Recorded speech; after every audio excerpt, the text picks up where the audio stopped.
Pakan bule-bulenya yang ganteng lagi artis Arnold atau artis Solom lainnya hayu-hayu dalamnya. Emang urun kau urun belum makanya handu tu. Ya. Ganteng-ganteng, tapi wanitanya dari Indonesia ya biasa saja, sederhana sekali lah. Kau sederhana mentong, sederhana sekali dari penampilan. Dia menimbulkan hal pakon. Kok mau mereka menikah? Kelak berhaikan artis. Ya artis biasalah, sama-sama lepeng.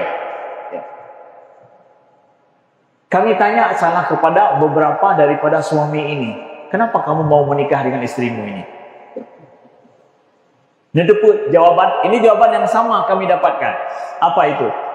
Bahwa wanita-wanita Asia, wanita-wanita Indonesia itu sangat perhatian dan sanggup untuk berkhidmah, to service her husband. Dia sanggup servis terhadap suaminya.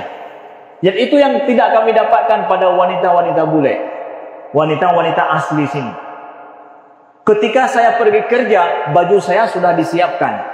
Apa yang saya butuhkan sudah disiapkan.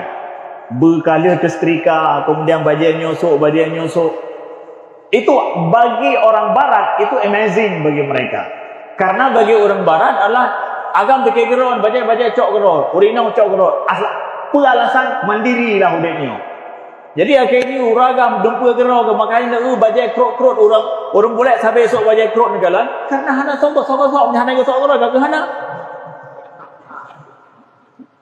Atas nama apa? Mandiri hidup ini. Kelebukah? Mandirikah sampai inau hana peduli lakoli. Tapi wanita Asia, wanita Indonesia itu kelebihannya yang luar biasa. Dia servis terhadap suaminya. Ketika walaupun suaminya orang sana, tapi hidupnya begitu. Dia lebih prioritas kepada keluarganya ketimbang masalah kerja bahkan. Nah ini dia yang amazing. Itu yang dicari oleh orang sana yang nggak ada lagi sama wanita-wanita sana.